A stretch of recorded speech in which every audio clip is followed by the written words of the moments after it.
तर आज आपण बघणार आहोत ग्लोबल स्ट्रक्चर क्रिएट करून यामध्ये डेटा आपण कसं घेऊ शकतो किंवा लिमिटेड फील्ड्स आपल्याला हव्या असतात तर त्या कशा घेऊ शकतो. यापूर्वीच्या लेक्चरमध्ये आपण कसं बघितलं होतं, सिलेक्ट क्युरी घ्यायचो, एक एक लोकल स्ट्रक्चर क्रिएट करत होतो, त्या लोकल स्ट्रक्चरला डिक्लेअर करत होतो, त्यानंतर सिलेक्ट क्युरी लिहित होतो, वेअर कंडिशन देत होतो. वेअर कंडिशनसाठी मग आपल्याला एक पॅरामीटर घ्यावं लागतं, तो पॅरामीटर घ्यायचो आणि मग लूप लावून डेटा प्रिंट करत होतो. सिलेक्ट सिंगलसाठी सुद्धा तेच केलं होतं. सिलेक्ट सिंगल आणि लोकल स्ट्रक्चर घेऊन जो डेटा फेच करत होतो यामध्ये डिफरन्स काय होता, तर सिलेक्ट सिंगलमध्ये आपल्याला एकच रेकॉर्ड फेच करायचा असतो, मग एका रेकॉर्डसाठी आपल्याला इंटरनल टेबलची गरज नाही आहे, आपण डायरेक्टली वर्क एरियामध्ये तो डेटा घेऊ शकत होतो. सिलेक्ट सिंगल आणि बाकी सिलेक्ट स्टार आणि सिलेक्ट मल्टिपल फील्ड्समधला डिफरन्स तुम्हाला समजला असेल है ना. सिलेक्ट स्टारमध्ये तर आपल्याला इंटरनल टेबल कंपल्सरी लागतोच आहे. सिलेक्ट मल्टिपल फील्डसाठी सुद्धा इंटरनल टेबल लागतो आहे, कारण मल्टिपल रेकॉर्ड्स त्याला होल्ड करायचा असतो. पण मात्र सिलेक्ट सिंगलमध्ये एकच रेकॉर्ड होल्ड करायचा असतो, त्यामुळे आपण डायरेक्टली वर्क एरियामध्ये तो रेकॉर्ड घेऊ शकतो. आता बघूया एक ग्लोबल स्ट्रक्चर क्रिएट करून आपल्या प्रोग्राममध्ये डेटा कसं फेच करू शकतो. ठीक आहे, सगळ्यात आधी आपण जाऊया AC38. AC38ला गेल्यानंतर एक प्रोग्राम क्रिएट करू, Z8pm str घेऊ. ठीक आहे, 8pm किंवा SQL2 घेऊ. 1 झाला होता ना यापूर्वी. ठीक आहे, SQL2 नावाने एक प्रोग्राम क्रिएट करू. SQL2 क्रिएट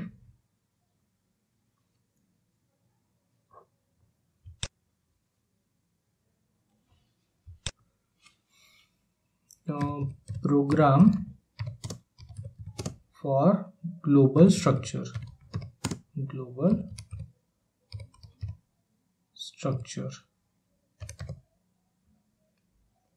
एक्झिक्युटेबल प्रोग्राम आणि याला गेलो आपण सेव. Local object. ठीक आहे, तर मग आतापर्यंत मी एक शब्द वापरत होतो, ग्लोबल स्ट्रक्चर आणि लोकल स्ट्रक्चर. ग्लोबल स्ट्रक्चर आणि लोकल स्ट्रक्चर मध्ये डिफरन्स काय आहे, तर ग्लोबल स्ट्रक्चर हा आपण मल्टिपल प्रोग्राम मध्ये कॉल करू शकतो. ग्लोबल स्ट्रक्चर हा आपण मल्टिपल प्रोग्राम मध्ये कॉल करू शकतो, पण लोकल स्ट्रक्चर हा तेवढ्या प्रोग्राम पुरता मर्यादित आहे. तेवढ्या प्रोग्राम पुरता मर्यादित आहे म्हणजे काय, जो आता हा एक मी प्रोग्राम क्रिएट केला Z8pm SQL2 नावाने, तर जे काही लोकल स्ट्रक्चर मी इथे डिक्लेअर करणार हा एवढ्या याच प्रोग्राम पुरता मर्यादित असणार. मी ह्या लोकल स्ट्रक्चरला दुसरीकडे परत कॉल नाही करू शकत, दुसऱ्या प्रोग्राममध्ये मी कॉल करू शकत नाही. जसा SQL3 नावाचा मी एखादी प्रोग्राम क्रिएट केला आणि मला काय करायचं आहे, तर हाच लोकल स्ट्रक्चर तिकडे कॉल करायचा आहे, पॉसिबल नाही आहे. मग अशा केसमध्ये जेव्हा आपल्याला एकच स्ट्रक्चर मल्टिपल ठिकाणी यूज करायचा आहे, मग 10 वेळेस आपण तो स्ट्रक्चर क्रिएट करत बसणार का. जसं आपण लोकल स्ट्रक्चर कसं डिस्क्राईब करतो किंवा कसं डिक्लेअर करतो, types begin of TY structure देतो फॉर एक्झाम्पल, किंवा VBAK घेऊ. VBAK हा VBAK टेबलसाठी एक लोकल स्ट्रक्चर मी क्रिएट करून दाखवतो, एंड ऑफ TY VBAK. आणि आता यामध्ये मला हवे आहेत समजा 5-6 फील्ड्स. यामध्ये मला हवे आहेत 5-6 फील्ड्स. मी एक नवीन टॅब ओपन करतो.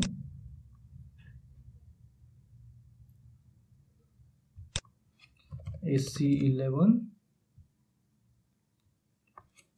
VBAK display.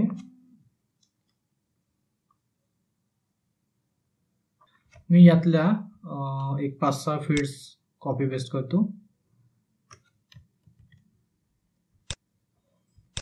ह्या फील्ड्स आपल्या स्ट्रक्चरमध्ये टाकल्या आणि याला टाइप्स VBELN किंवा VBAK VBELN असं पण दिलं तरी चालतंय. VBAK VBELN परत type VBAK ERDATE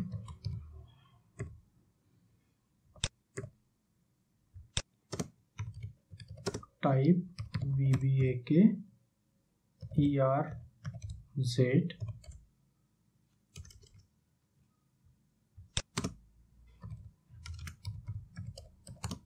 type VBAK ER name type VBAK ANGDT असे मी काही फील्ड्स घेत होतो, बरोबर आहे. आणि हा आपला काय झाला होता, एक लोकल स्ट्रक्चर झाला होता. याला काय म्हणतो आपण, लोकल स्ट्रक्चर. का, कारण हा स्ट्रक्चर आपल्या प्रोग्राम पुरताच मर्यादित राहायचा. याला मी दुसरीकडे कॉल नव्हतो करू शकत. याला मग डिक्लेअर कसं, data work area VBAK type TY VBAK आणि IT VBAK type table of TY VBAK. अशा पद्धतीने आपण एक लोकल स्ट्रक्चर घेत होतो आणि याला डिक्लेअर करत होतो. हे आपली कन्व्हेन्शनल मेथड होती. आता आपल्याला काय करायचं, लक्षात येत आहेत का, नाही? पॅरामीटर्स यूज करून नाही, तो तर पॅरामीटर झाला ग. फिल्टर करायसाठी आपण त्याचा वापर करतो. ग्लोबल स्ट्रक्चर कुठून यूज करतो आपण, SC11 मधून करतो. एवढे दिवस आपण SC11 वरती लेक्चर घेतलेले आहे. प्रॅक्टिस तुमची कमी पडते आहे बरं. ठीक आहे, तर आपल्याला जायला लागेल SC11 मध्ये. ठीक आहे, SC11 मध्ये आलो, बॅग येतो. बघा इथं डेटा टाईप म्हणून एक ऑप्शन आहे. ठीक आहे, डेटा टाईप म्हणून एक ऑप्शन आहे. आता मला काय करायचं, एक ग्लोबल स्ट्रक्चर क्रिएट करायचं आहे. मग ग्लोबल स्ट्रक्चर करायसाठी एखादी मी कस्टम नेम देतो ZSTR नावाचं. ठीक आहे, ZSTR नावाचं मी एक नाव घेतो आणि याला करतो क्रिएट. ऑलरेडी एक्झिस्ट म्हणतात, ठीक आहे, याला 1 करतो. ZSTR1 create. This is also already created. 2 already created. 3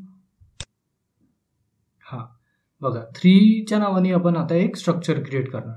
ठीक आहे, या स्ट्रक्चर या रेडिओ बटनवर क्लिक करतो आणि याला करतो कंटिन्यू. कंटिन्यू केल्यानंतर इथे आपल्याला द्यावं लागतं डिस्क्रिप्शन. डिस्क्रिप्शन एक प्रोव्हाइड करतो, ग्लोबल स्ट्रक्चर फॉर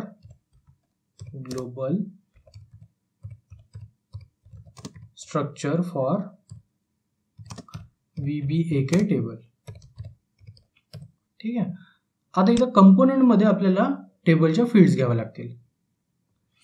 फील्ड्स कुठल्या कुठल्या, VBELN, ज्या फील्ड्स आपल्याला फ्रिक्वेंटली कामात येणार आहे किंवा जेवढ्या फील्ड्स आपल्याला प्रोग्राममध्ये कॉल करायचे आहेत. ठीक आहे, तेवढ्या सगळ्या फील्ड्स मी इथे लिहून घेतो, इथे मेन्शन करतो ॲज अ कंपोनंट म्हणून. टाईप्स, त्याच्यानंतर कंपोनंटमध्ये आलो आणि याचा डेटा एलिमेंट काय होता तोच द्यायचा. जो टेबलमध्ये याचा डेटा एलिमेंट असते तोच कॉपी पेस्ट करायचा इथं. परत आपण याच्या टेबलमध्ये जाऊया. SC11 मध्ये गेलो, इथे VBAK या रेडिओ बटनवर क्लिक केलो, डेटाबेस आणि डिस्प्ले. इथल्या काही फील्ड्स मी कॉपी पेस्ट करून घेतो, आपला वेळ वाचेल. कॉपी केला आणि इथे पेस्ट केलं. ठीक आहे, त्यानंतर या सगळ्यांचे टाईप घेऊन घ्यायचे. टाईप. ठीक आहे, आणि कंपोनंट टाईपमध्ये याचा जो काही डेटा एलिमेंट आहे तोच ॲज इट इज पेस्ट करायचा. ठीक आहे, कॉपी आणि याला केलो आपल्या स्ट्रक्चरमध्ये पेस्ट. ठीक आहे, याला करून घेतला सेव्ह. मला आणखी 1-2 फील्ड्स यामध्ये हवे आहेत. ठीक, यामध्ये मला आणखी 1-2 फील्ड्स हवे आहेत.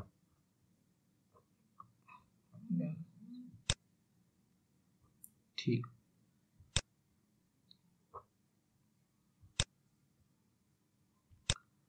यामध्ये NETWR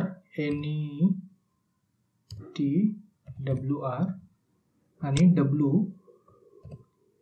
WAERK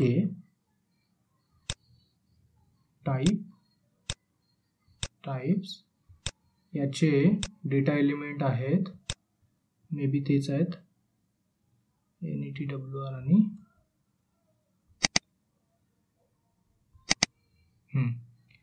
नाही बघा, याचा कंपोनंट टाईप वेगळा आहे. ठीक आहे, याचा कंपोनंट टाईप NETWR_AK असा दिलेला आहे. दोन्ही कंपोनंट टाईपला मी करतो कॉपी आणि इथे पेस्ट.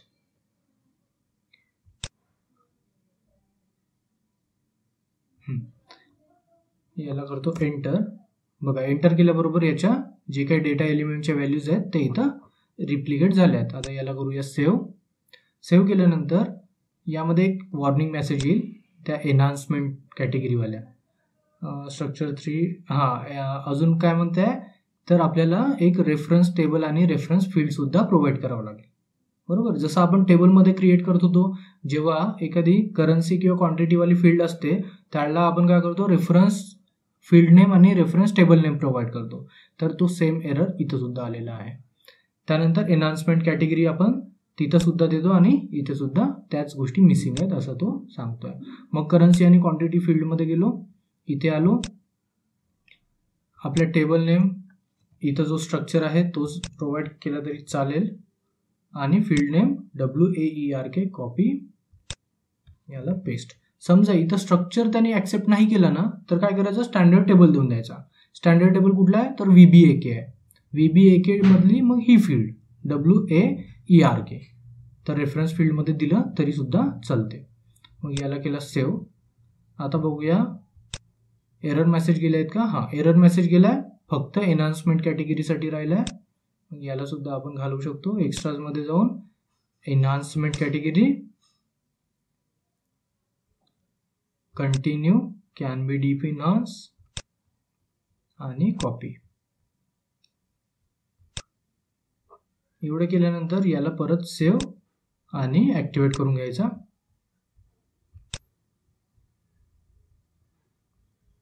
ठीक आहे, आता आपला स्ट्रक्चर ऍक्टिव्हेट झालेला आहे. तुम्हाला असं वाटत असेल का आपण जो कस्टम टेबल क्रिएट केलेला होता तो कस्टम टेबल आणि हा जो स्ट्रक्चर क्रिएट केलेला आहे हा तर सारखाच आहे, दोघांमध्ये डिफरन्स तर काहीच दिसत नाही आहे. मग स्ट्रक्चर का बरं घेतो आपण, डायरेक्ट कस्टम टेबल का नाही क्रिएट करता. स्ट्रक्चर आणि जो डेटाबेस टेबल असतो किंवा कस्टम टेबल असतो यामध्ये एक डिफरन्स आहे. एक डिफरन्स काय तर स्ट्रक्चर फिजिकली कुठलेच रेकॉर्ड होल्ड नाही करू शकत. जसं इथं बघा, आपल्या टेबलमध्ये तुम्ही इथं कॉन्टेंटवाली बटन बघता, बरोबर, इथं तुम्हाला कॉन्टेंटवाली बटन दिसणार नाही. हा मेजर डिफरन्स आहे स्ट्रक्चरमधला आणि डेटाबेस टेबलमधला. ठीक आहे, database table physically data store करतो, बट स्ट्रक्चर हा फिजिकली डेटा स्टोअर करून ठेवत नाही. हा फक्त डेटा होल्ड करतो टेम्पररी. जोपर्यंत तुम्ही तो प्रोग्राममध्ये याला कॉल करता आणि प्रोग्राममध्ये जो रेकॉर्ड फेच केलेला आहे तो होल्ड करायचा असेल, अशा कंडिशनमध्ये आपण स्ट्रक्चरचे यूज करू शकतो आणि तेही जर का लिमिटेड फील्ड्स रिक्वायर्ड असतील तर. ठीक आहे, मग आता आपला हा स्ट्रक्चर रेडी झालेला आहे. आता आपल्याला नेमकं काम काय करायचं आहे तर या स्ट्रक्चरला आपल्या प्रोग्राममध्ये कॉल करायचा आहे. ठीक आहे, हा झाला होता आपला लोकल स्ट्रक्चर. याचा आता आपल्याला काही काम नाही आहे, मला फक्त तुम्हाला डिफरन्स सांगायचा होता त्यामुळे मी इथं लिहून दाखवलं. आता आपण कॉल करूया आपल्या ग्लोबल स्ट्रक्चरला. आपला ग्लोबल स्ट्रक्चर कुठे आहे, SE11 मध्ये आहे. ठीक आहे, आपला ग्लोबल स्ट्रक्चर कुठे आहे, हा आहे ग्लोबल स्ट्रक्चर. आपल्या या ग्लोबल स्ट्रक्चरला आपल्या प्रोग्राममध्ये कॉल करायचा आहे. मग कसं करायचा, डायरेक्ट डिक्लेअर करायचा. 2 मेथड सांगतो तुम्हाला मी. पहिली मेथड आहे डायरेक्ट डिक्लेअर करायचा, डेटा वर्क एरिया str3. आपला स्ट्रक्चर 3 आहे त्यामुळे मी str3 दिलं. टाईप z स्ट्रक्चर 3 म्हणजे str3. जसं आपण स्टँडर्ड टेबल जेव्हा डिक्लेअर करत होतो तेव्हा काय लिहायचो, work area VBAK type VBAK. बरोबर, आपली मेथड कशी होती डिक्लेरेशनची, data work area VBAK. VBAK काय आहे तर स्टँडर्ड टेबल आहे. मग या स्टँडर्ड टेबलसाठी जो वर्क एरिया घेत होतो तो टाईप VBAK. ठीक आहे. आणि इंटरनल टेबल कसा डिक्लेअर करतो तो IT VBAK type table of VBAK. आता हा वर्क एरिया कशासाठी झाला होता तर या स्टँडर्ड टेबलसाठी झाला होता. हा इंटरनल टेबल कशासाठी आपण क्रिएट केला होता तर या स्टँडर्ड टेबलचा तो इंटरनल टेबल म्हणून वर्क करत होता.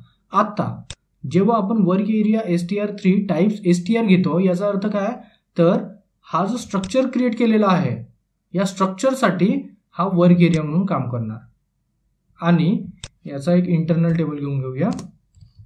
इंटरनल टेबलची काय आवश्यकता आहे कारण की आपल्याला मल्टिपल रेकॉर्ड स्टोअर करायचं आहे. त्यामुळे structure3 टाइप टेबल ऑफ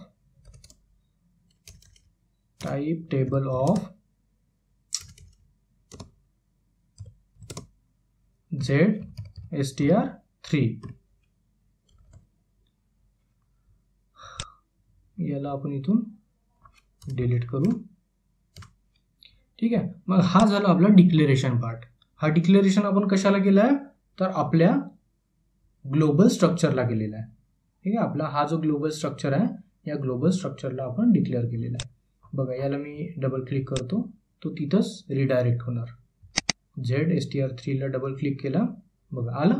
आपण जो स्ट्रक्चर क्रिएट केलेला आहे ZSTR3 नावाचा इथे ऑटोमॅटिकली त्यांनी घेऊन आला.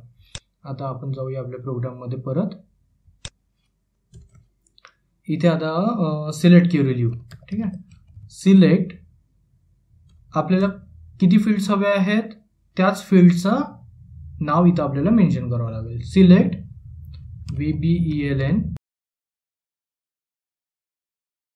VBELN ER date ERZ ER name ANGDT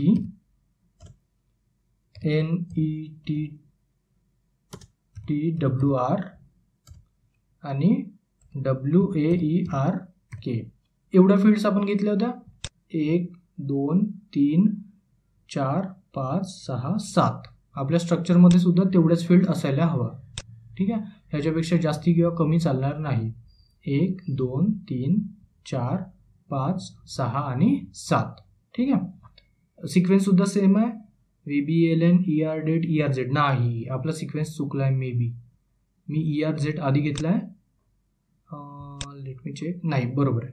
VBELN ER date ERZ नंतर ER नेम नंतर आहे आपला ER नेम ANGDT NETWR आणि WAERK.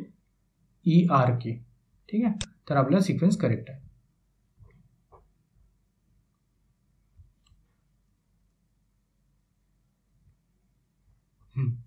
मग आता पुढे काय लिहितो आपण फ्रॉम कुठला table VBAK table VBAK into table IT STR3 याचा जो आपण इंटरनल टेबल घेतलेला आहे त्या इंटरनल टेबलमध्ये आपल्याला रेकॉर्ड हवे आहेत. त्यामुळे तो इंटरनल टेबल आपण इथं प्रोव्हाइड केला. त्यानंतर wear VBELN equals to P_VBELN. आता जेव्हा आपण पॅरामीटर घेतो किंवा वेअर कंडिशन घेतोय तर मग वेअर कंडिशनसाठी आपल्याला लागणार पॅरामीटर P_VBELN टाइप VBELN. ठीक आहे. याला केलो save check no syntax error found आणि ॲक्टिवेट केल्यानंतर आता याला आपण एकदा बघूया आपल्या डिबगमध्ये हा प्रोग्राम प्रॉपरली वर्क करतो आहे का. ठीक आहे.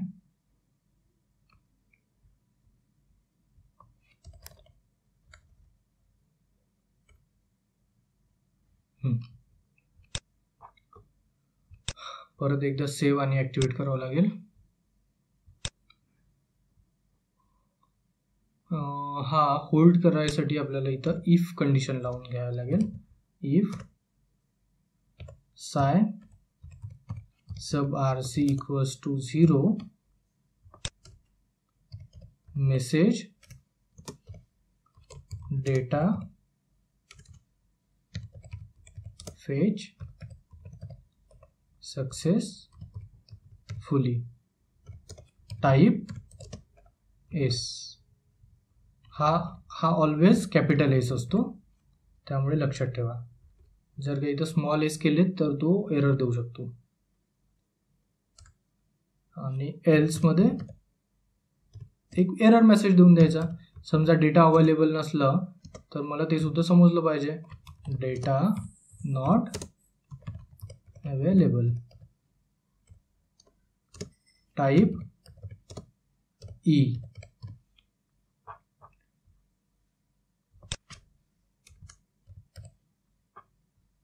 Save, check, no syntax error found आणि ॲक्टिवेट. याला केलं एक्झिक्यूट केल्यानंतर एखादी नंबर आपण टाकून बघूया. 5 नंबर आहे का VBAK टेबलमध्ये? VBAK टेबलमध्ये गेलो, याच्या कॉन्टेंटमध्ये गेलो आणि याला करूया एक्झिक्यूट.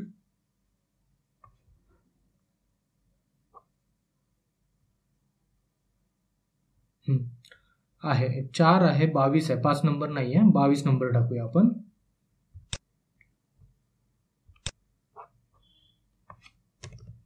नंबर टाकला आणि याला एक्झिक्यूट केलो.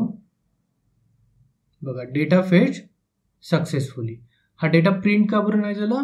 कारण लूप लावून आपण राईट स्टेटमेंट लिहिलेलं नाहीये, त्यामुळे डेटा प्रिंट नाही झाला. आपण एकदा याला डिबग मध्ये चेक करू. डेटा तो दाखवत आहे खरं, बट जो डेटा आपल्याला 22 नंबरचा हवा तोच एक्झॅक्ट येतोय की त्या व्यतिरिक्त दुसरा काही येतंय ते सुद्धा आपल्याला चेक करणे आहे. त्यामुळे आपण जो 22 नंबरचा रेकॉर्ड आहे तो इथं ॲज अ इनपुट दिलाय आणि एक्झिक्यूट केला. P_VBLN चेक केला. बघा 22 नंबरचा रेकॉर्ड त्याने ॲक्सेप्ट केलेला आहे. त्यानंतर आता इंटरनल IT फॉर स्ट्रक्चर हा चेक करून घेऊया. F5 करतो मी इथे. बघा F5 केल्याबरोबर एक रेकॉर्ड आलाय. ठीक आहे, याचा अर्थ काय? तर 22 नंबरचा जो रेकॉर्ड आहे त्याच्यामध्ये एक एंट्री आहे. ठीक आहे, आणि आता या स्ट्रक्चरमध्ये किती फील्ड्स आल्यात ते सुद्धा बघू. बघा 7 फील्ड्स आहेत. जेवढ्या आपण फील्ड्स घेतल्या होत्या तेवढ्याच 7 फील्ड्स आपल्या समोर आलेल्या आहेत. VBLN, ERDate, ERZ, ERNAME, ANGDT, NETWR आणि WAERK. म्हणजे आपला जो रेकॉर्ड पाहिजे तोच रेकॉर्ड प्रॉपरली येतोय. याला आपण डेस्कटॉप 3 वरती गेलो आणि F5 गेलो. आता याला SciSubRC इज इक्वल टू 0 सापडलेला आहे, त्यामुळे तो काय करणार? हा मेसेज रीड करणार आणि प्रिंट करणार. जर का SciSubRC इज इक्वल टू 0 नसता तर मग हा एल्स मध्ये जाऊन एरर मेसेज दिला असता आणि तो मेसेज असता डेटा नॉट अवेलेबल. याला मी आता परत एक्झिक्यूट करतो. स्टँडर्ड प्रोग्राममध्ये आलो आपण. F7 केला, त्यामुळे रिटर्न आपण आपल्या प्रोग्राममध्ये आलो. आता एक्झिक्यूटचे बटन दाबतो F8.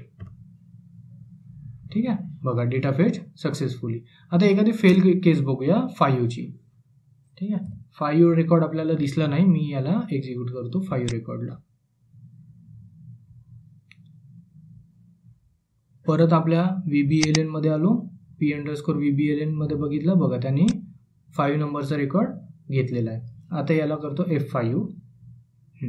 F5 केलो आणि IT स्ट्रक्चर 3. बघा इथं दिसतंय तुम्हाला 0 रेकॉर्ड्स आहे. याचा अर्थ काय? तर आपल्या टेबलमध्ये रेकॉर्ड 0 आहेत, म्हणजे 5 नंबरचा रेकॉर्ड नाही आहे. याचा अर्थ काय? तर 5 नंबरचा रेकॉर्ड आपल्या इंटरनल टेबलमध्ये नाही आहे. म्हणून बघा इथं SciSubRC इज इक्वल टू काय आलाय? 4 आलेला आहे. आपली कंडिशन काय? SciSubRC इज इक्वल टू समजा 0 असेल तर हा मेसेज द्यायला पाहिजे. एल्स म्हणजे काय? 0 व्यतिरिक्त दुसरा कुठलाही नंबर असेल. SciSubRC इज इक्वल टू 0 व्यतिरिक्त दुसरा कुठलाही नंबर असेल तर मला इथं एरर मेसेज पाहिजे. मग आता बघा हा काय करतो? इफ वरून डायरेक्ट जम्प करतो एल्स मध्ये. यापूर्वी मेसेज या लाईन वरती जम्प केला होता आणि हा मेसेज दिला होता. आता काय करणार? एल्स पार्ट वरती तो जम्प करणार. F5 गेलो. बघा एल्स मधला जो मेसेज आहे तिथं त्यांनी जम्प केला आणि आता हा देणार एरर मेसेज. याला करतो F5, F7 रिटर्न आपल्या स्टँडर्ड प्रोग्राममध्ये आणि F8 एक्झिक्यूट केला. बघा data not available error message आला. ठीक आहे. आता हा मी डिबग काढून घेतो. आपण आपला डेटा आता प्रिंट करूया. ज्या फील्ड्स आपण फेच केलेल्या आहेत तेवढ्या प्रिंट करून घेऊया. प्रिंट करायसाठी same process, loop at IT str3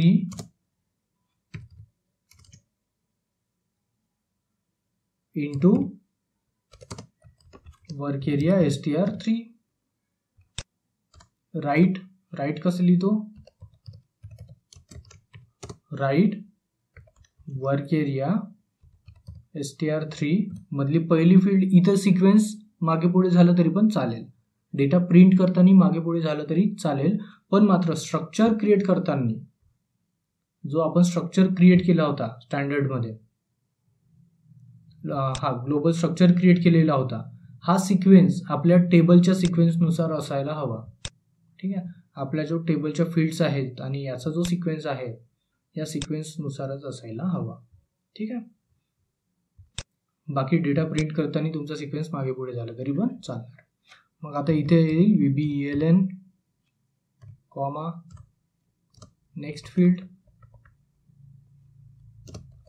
work area str3 ER date work area str3 ER Z work area str3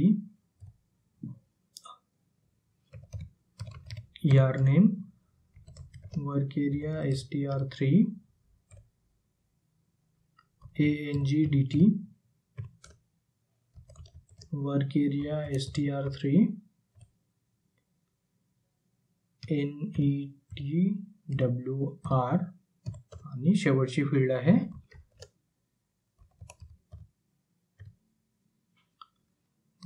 WAERK. ठीक आहे. आपण सगळ्या फील्ड्स आता राईट मध्ये घेऊन घेतल्या. याला करूया save, check, no syntax error found, activate आणि एक्झिक्यूट. ठीक आहे. एक्झिक्यूट केल्यानंतर आपल्याला आता इथे एक सक्सेस केस घेऊन बघायची आहे. 22 नंबरचा रेकॉर्ड, याला केला मी एक्झिक्यूट.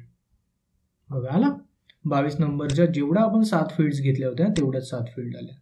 1 2 3 4 5 6 आणि ही 7. ठीक आहे. इथे मेसेज सुद्धा आला डेटा फेच सक्सेसफुली. समजा दुसरा नंबर घेऊ, 4 नंबरचा रेकॉर्ड दिसला होता मला, 4 नंबर टाकून बघूया इथं आणि एक्झिक्यूट करू. बघा 4 नंबरचा सुद्धा रेकॉर्ड आलेला आहे. म्हणजे आपला प्रोग्राम परफेक्टली वर्क करतो आहे. ही झाली आपल्या सिलेक्ट क्युरीची चौथी मेथड. ठीक आहे. आपल्या सिलेक्ट क्युरीची चौथी मेथड. यामध्ये आपण काय केलं होतं, सर्वप्रथम एक ग्लोबल स्ट्रक्चर डिफाईन केला. ग्लोबल स्ट्रक्चर SE11 मधून होतो, डेटा टाईपमधून एक ग्लोबल स्ट्रक्चर क्रिएट केला. त्या ग्लोबल स्ट्रक्चरमध्ये पाहिजे तेवढ्या फील्ड्स घेऊन घेतल्या. आता हा आपण ग्लोबल स्ट्रक्चर मल्टिपल प्रोग्राममध्ये कॉल करू शकतो. जसं आपल्या str3 मध्ये कॉल केलो किंवा SQL2 मध्ये कॉल केलो.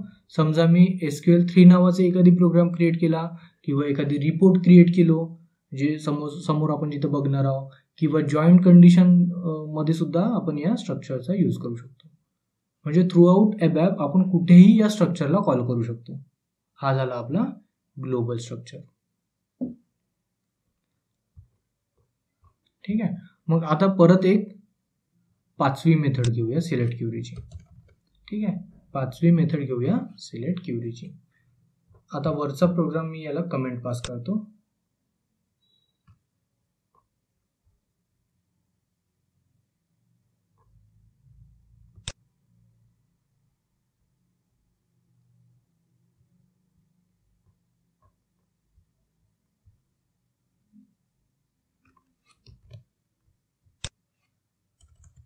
ठीक आहे.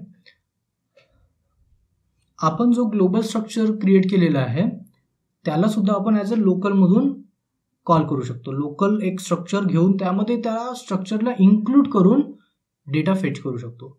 पण मात्र दोघांमध्ये डिफरन्स आहे. दोघांचा जो आउटपुट येतो यामध्ये एक डिफरन्स आहे. तो डिफरन्स काय तो मी तुम्हाला आउटपुटमध्ये दाखवतो. आता मी सगळ्यात आधी काय करतो, एक लोकल स्ट्रक्चर डिफाईन करतो. इथं टाइप्स लोकल स्ट्रक्चर डिफाईन करण्यासाठी आपण हेच कीवर्ड यूज करतो. टाइप्स बिगिन ऑफ TY_str3 घेतो आणि याला एंड ऑफ करून घेतो. End of TY_str3. इथे इन्क्लूड टाइप आपल्या स्ट्रक्चरचं नाव ZSTR3. ठीक आहे. Include type ZSTR3. बाकी कुठल्याच फील्ड घ्यायची गरज नाही आहे. आपण जेव्हा इन्क्लूड ZSTR3 घेतलेला आहे याचा अर्थ काय की ZSTR3 मधल्या सगळ्या फील्ड्स त्यांनी या लोकल स्ट्रक्चरमध्ये डिक्लेअर केल्या किंवा घेऊन घेतल्या असा याचा अर्थ होतो. मग मी याला करतो सेव्ह. आता आपण इथे एक लोकल स्ट्रक्चर क्रिएट केला. टाइप्सनी एखाद्या प्रोग्राममध्ये जेव्हा स्ट्रक्चर क्रिएट करतो तो ऑलवेज लोकल स्ट्रक्चर असतो. मग आता या लोकल स्ट्रक्चरला आपल्याला डिक्लेअर करावं लागेल वर्क एरिया str3 टाइप. आता काय पहिले आपण पहिल्याच्या प्रोग्राममध्ये काय केलं होता तर डायरेक्ट स्ट्रक्चरला डिक्लेअर केलं होतं. इथं कसं घेतलं होतं आपण ZSTR3 घेतला होता बरोबर. पण आता मात्र इथं एक लोकल स्ट्रक्चर क्रिएट केलं आहे. मग आपल्याला डिक्लेअर सुद्धा काय करावं लागेल लोकल स्ट्रक्चरला करावं लागेल TY_str3. याला कॉमा परत आता इंटरनल टेबल घ्यावं लागेल का कारण मल्टिपल रेकॉर्ड आहेत. str3 type table of TY_str3. ठीक आहे. बघा TY_str3 काय आहे तर आपला हा जो लोकल स्ट्रक्चर क्रिएट केलेला आहे तो आहे. ठीक आहे. फक्त ZSTR3 घेतलं असतं तर जो ग्लोबल स्ट्रक्चर क्रिएट केलेला होता त्याला तो डिक्लेअर केला असता. मग परत आता parameter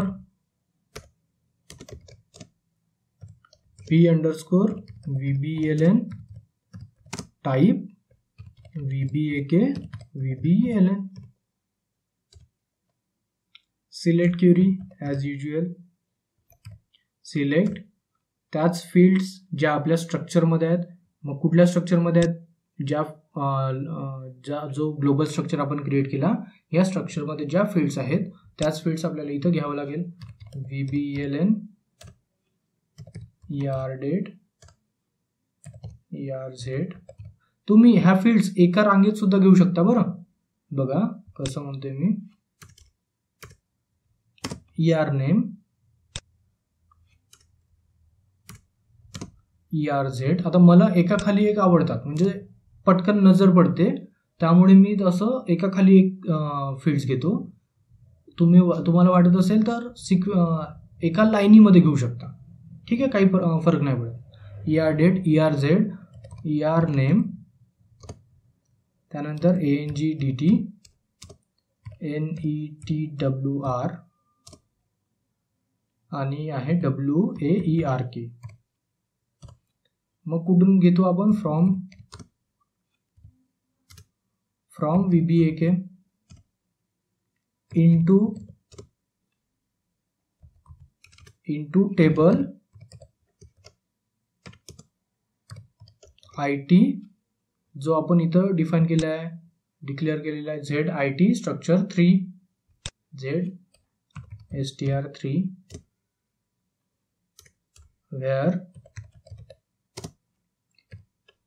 vbeln equals to p_vbeln.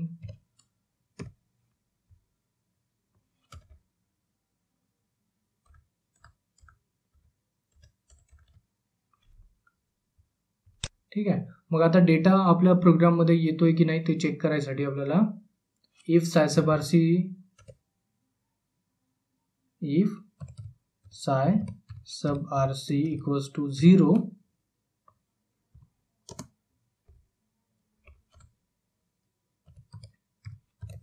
Right work area नाही, राईट नाही, इथं आपल्याला if psi sub rc is equal to 0 message पाहिजे ना, मेसेज डेटा फेच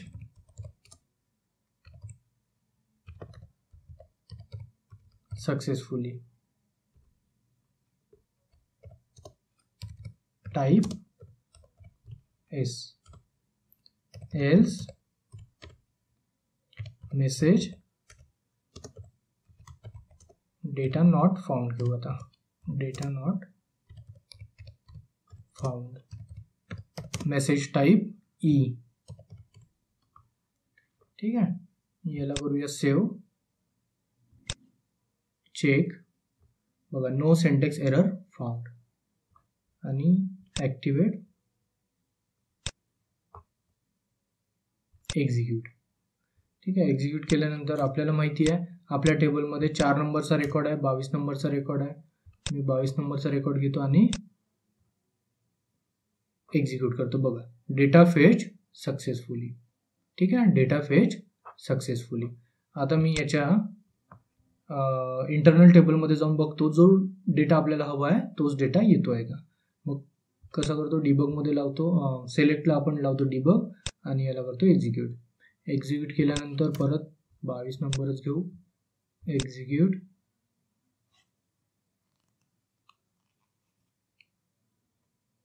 एक्झिक्यूट केल्यानंतर p_vbln ला 22 आलाय का, आलाय.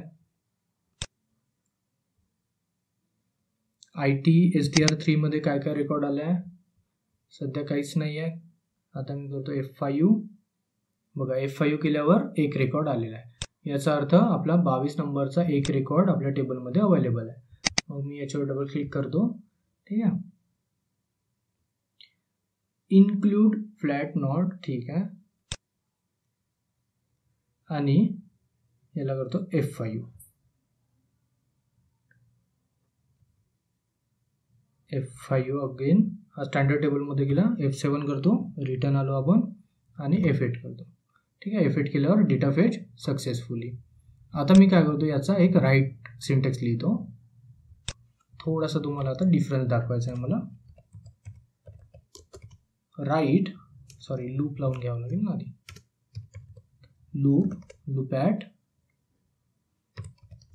ITstr3 into work area str3.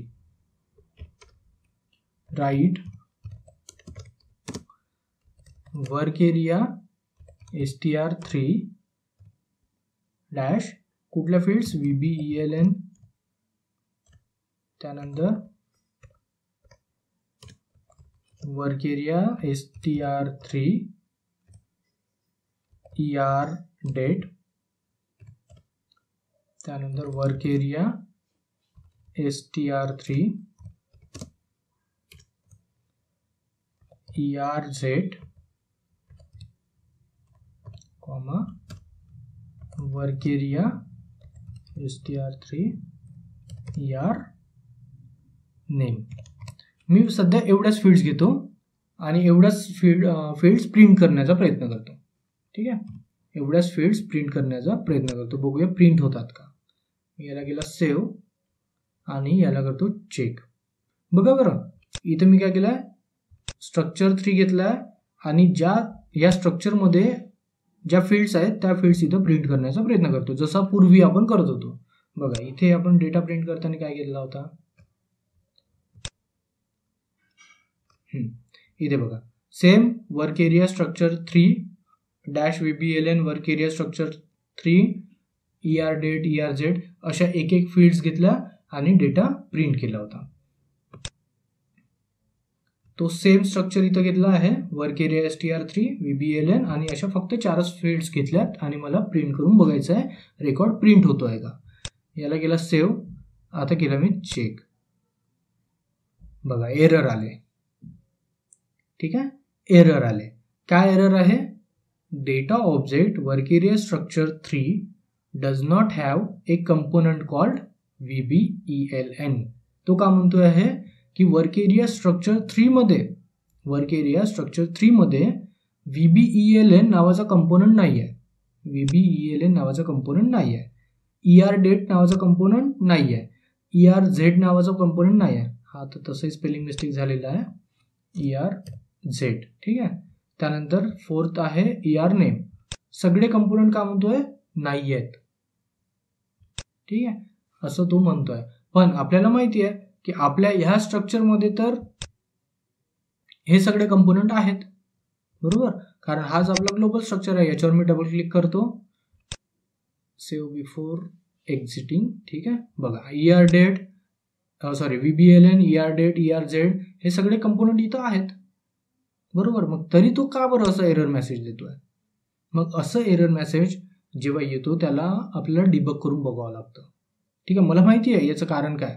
ठीक आहे, पण मी तुम्हाला दाखवतो.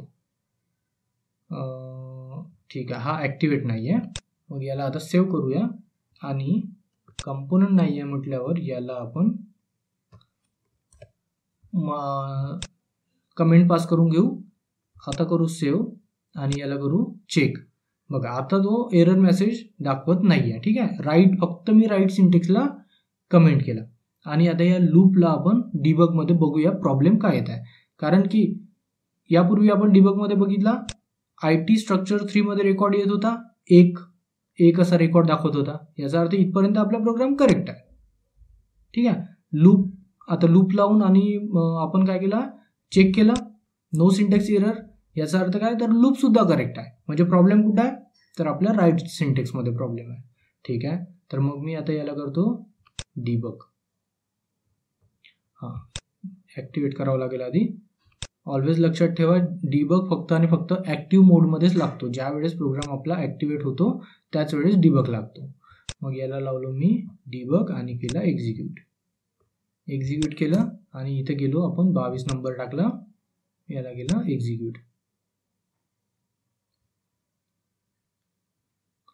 एक्झिक्यूट केल्यानंतर आपल्या डेस्कटॉप 3 वर जाऊन पॅरामीटर चेक करून घेतला. 22 नंबर आहे. IT STR3 मध्ये गेलो. ठीक आहे, इंटरनल टेबल क्रिएटेड आहे. आता लूपमध्ये वर्क एरिया 3. ठीक आहे, F5 केला. बघा इथं एक रेकॉर्ड आलेला आहे, 22 नंबरचा. ठीक आहे, आता मी काय करतो, इथं करतो F5. वर्क एरिया STR3 मला चेक करायचा आहे. F5 केला, एंड लूपला आला. आता हा वर्क एरिया STR3 मध्ये नेमकं काय येत आहे, त्याने एरर मेसेज काय दिला आहे की work area STR3 dash VBELN dash ER date dash ERZ, म्हणजे हे जे कंपोनंट आहेत हे इथं अवेलेबल नाही असं त्यांना मेसेज दिला. ठीक आहे, असं त्यांनी काय केलं आहे, मेसेज दिलेला आहे. मग मी इथे गेलो, याच्यावर डबल क्लिक केला. इथे जेव्हा येऊन बघतो त्यावेळेस मला काय दिसतंय की खरंच त्याचा कंपोनंट VBELN. बघा कंपोनंटमध्ये ऑलवेज तुम्ही या आधीचे प्रोग्राम बघितले असणार. इथं कंपोनंटमध्ये काय येतात, तर त्या फील्ड्स येतात.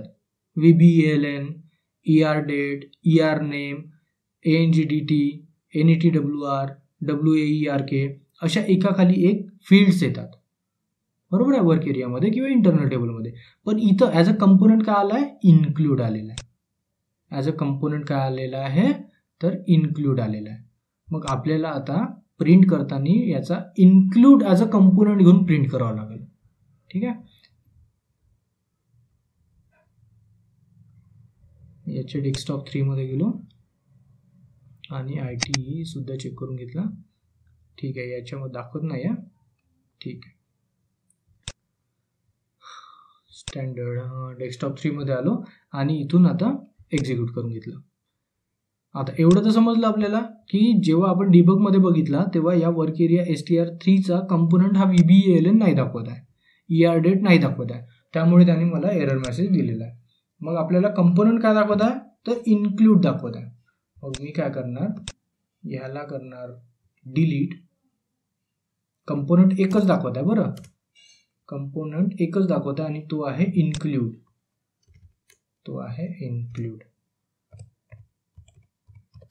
हा मी इन्क्लूड घेतला इथं आणि याला आता करतो सेव्ह.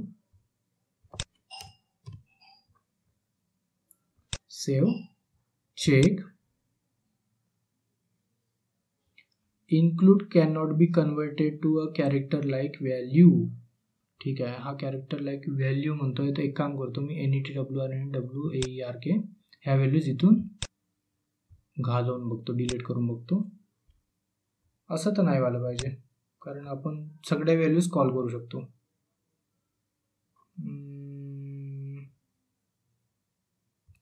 बरं, डिलीट करून बघूया. ठीक आहे, डिलीट केला. करन्सी क्वांटिटीमध्ये सुद्धा नसेलच आता. ठीक आहे, कंपोनंटमध्ये आलो आणि एवढ्याच फील्ड्स आपण घेऊन बघू. Save, activate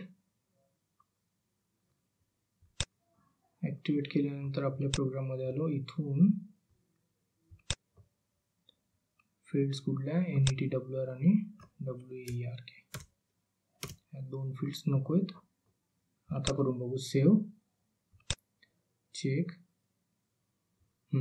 After being enhanced, the structure work area structure string include might no longer be transformed into character like field. It would be. ठीक आहे, ओके. एरर तर गेला आपला, बट काहीतरी वॉर्निंग मेसेज येतोय. याला गेला कंटिन्यू. आता डेटा प्रिंट होते का बघू. मला मेजर डिफरन्स फक्त तुम्हाला दाखवायचा आहे. हां, बघा, डेटा प्रिंट होतोय. तो फक्त जो करन्सी आणि क्वांटिटी आहे त्याला स्ट्रक्चरमध्ये कन्वर्ट नव्हता करू शकत. जे करन्सी फील्ड आणि क्वांटिटी फील्ड होती ह्या स्ट्रक्चर इन्क्लूड स्ट्रक्चरमध्ये तो कन्वर्ट नव्हता करत. यापूर्वीच्या आपण प्रोग्राममध्ये बघितला होता, करन्सी आणि क्वांटिटी NETWR आणि WAERK हा रेकॉर्ड प्रिंट व्हायचा, बरोबर. हा रेकॉर्ड प्रिंट होत होता. पण तो इथे काय करतोय, तर तो कॅरेक्टर फॉर्मॅटमध्ये कन्वर्ट करू शकत नाहीये, त्यामुळे तो एरर मेसेज दिला होता. असो आपल्याला मेन समजायचं हे होतं की जेव्हा आपण एक लोकल स्ट्रक्चरमध्ये ग्लोबल स्ट्रक्चर कॉल करतो, ठीक आहे, हा काय होता, लोकल स्ट्रक्चर आहे. या लोकल स्ट्रक्चरमध्ये काय केलं आपण, ग्लोबल स्ट्रक्चर कॉल केला. मग ग्लोबल स्ट्रक्चर कॉल केल्याच्या नंतर राईट स्टेटमेंटमध्ये आपल्याला एक फील्ड घेता येत नाही. इथं काय करावं लागतं, डायरेक्ट पूर्ण स्ट्रक्चर डिक्लेअर करावं लागतं. मग पूर्ण स्ट्रक्चर म्हणजे जो काही इन्क्लूड आपण घेतलेला आहे, हा जो इन्क्लूड घेतलेला आहे या स्ट्रक्चरसाठी, हा कम्प्लीट इन्क्लूड इथं आपल्याला पास करावा लागतो. तेव्हाच तो रेकॉर्ड प्रिंट करतो. आणि प्रिंट करताना सुद्धा कसा प्रिंट करतो बघा. याला एक्झिक्यूट केलं, परत मी याला 22 नंबर दिलं आणि एक्झिक्यूट केलं. एक्झिक्यूट केल्यानंतर इथं बघा, हा पूर्ण कसं आहे, एकत्र घेऊन आलाय सगळा रेकॉर्ड. म्हणजे जसं आधी आपण प्रिंट करत होतो तेव्हा कसं स्पेस यायचा है ना, या 22 पर्यंतचा रेकॉर्ड घेऊन यायचा, मग इथून स्पेस द्यायचा, मग डेट जो आहे डेटवाली फील्ड इथून स्पेस, नंतर नेक्स्ट जे काही फील्ड असणार स्पेस, नंतर जे फील्ड असणार स्पेस, अशा पद्धतीने रेकॉर्ड यायचा. पण जेव्हा आपण स्ट्रक्चर घेतो, लोकल स्ट्रक्चरमध्ये ग्लोबल स्ट्रक्चर घेतो, त्यावेळेला तो काय करतो, एकत्र पूर्ण डेटा घेऊन येतो. ठीक आहे, एकत्र पूर्ण डेटा घेऊन येतो.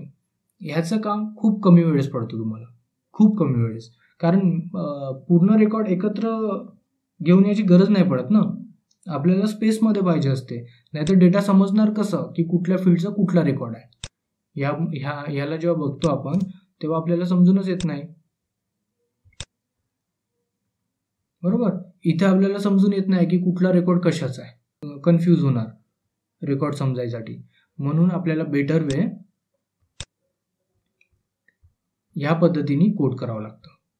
ठीक आहे, जो आपण यापूर्वी बघितला होता. सिंगल फील्ड्स आणि डायरेक्ट स्ट्रक्चरला इथं कॉल करायचा.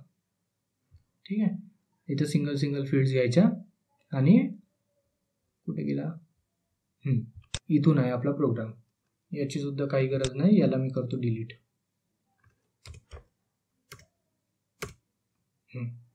तर हा बघा, इथून आपला प्रोग्राम आहे. आपण इथं काय केलं, डायरेक्ट जो स्ट्रक्चर क्रिएट केलेला होता त्या स्ट्रक्चरला डिक्लेअर केला.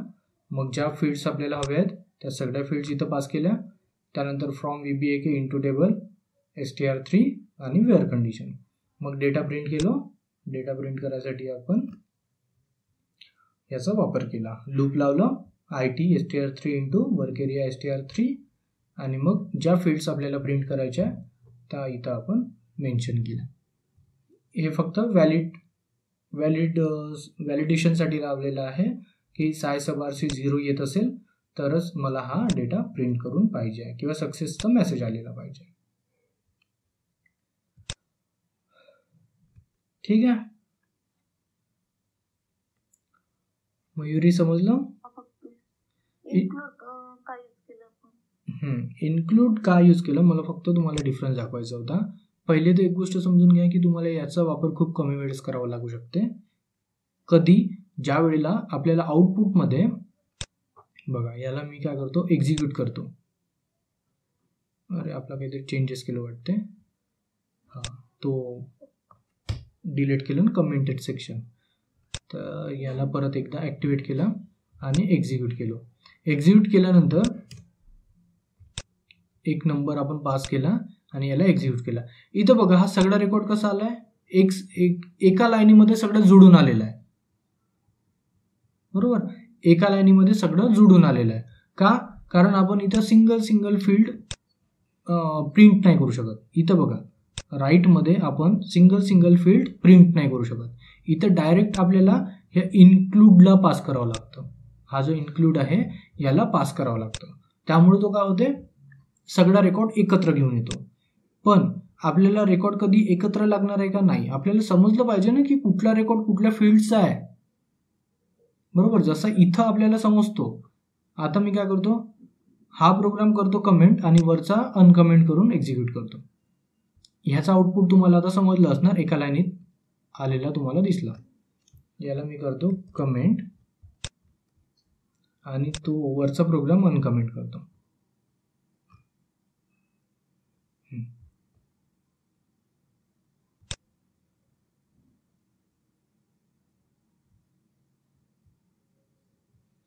ठीक आहे, एवढा प्रोग्राम करतो अनकमेंट करून याला सेव्ह, चेक आणि ॲक्टिवेट. आता कसला एरर आलाय? अरे हा, याच्यामध्ये कसं दोन फील्ड्स आपण तिकडून दोन फील्ड्स आपण डिलीट करून घेतले. बरोबर, बघा मी तुम्हाला काय सांगितलं होतं की इथला स्ट्रक्चर आणि तिथला स्ट्रक्चर सेम असायला पाहिजे. बरोबर, नाहीतर काय तर एरर मेसेज देतो.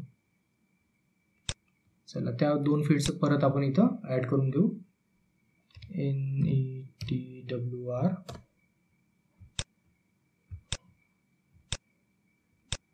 टाइप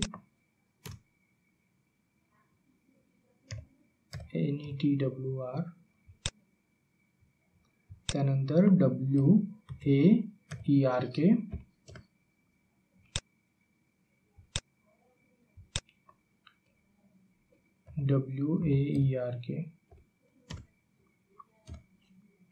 ठीक आहे.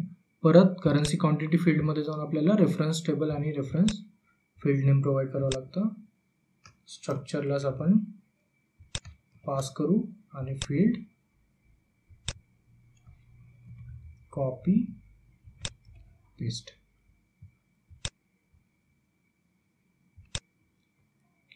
ठीक आहे, सेव्ह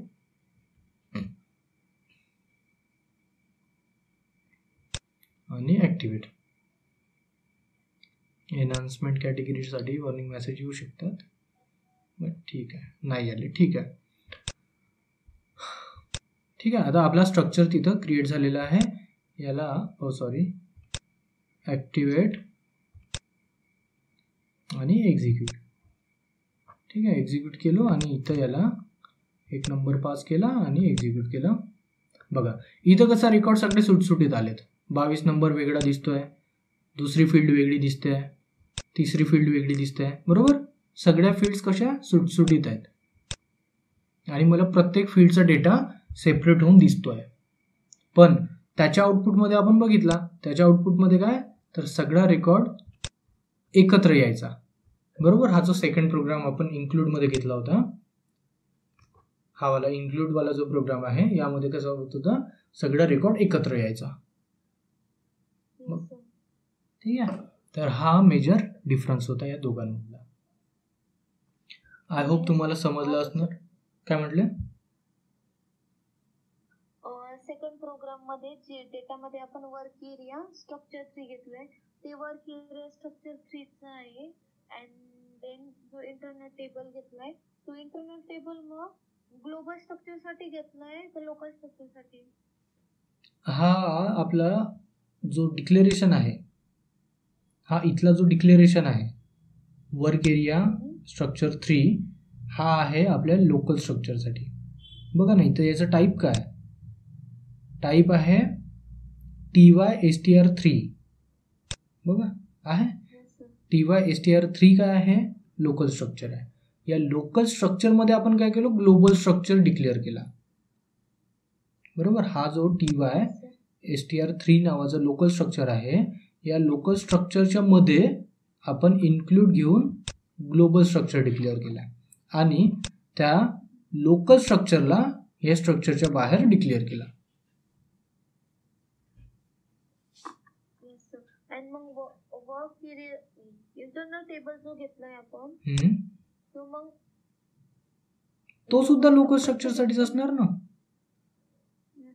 कारण वर्क एरिया वेगळा आणि इंटरनल टेबल वेगळा थोडी घेऊ शकतो आपण.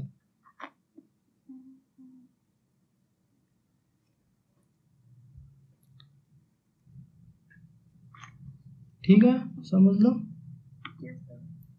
ठीक आहे, तर आपण इथे थांबूया. उद्यापासून सुरू करू जॉईंट्स. ठीक आहे. Select query, multiple select queries आपण बघितल्या. 5 मला वाटतं 5 टाईपनी आपण डेटा कसं फेच करायचा ते सगळ्या गोष्टी बघितलेल्या आहेत. बरोबर. तर ठीक आहे, आपण आज थांबू इथे आणि उद्यापासून जॉईंट्सला सुरुवात करूया. ठीक आहे.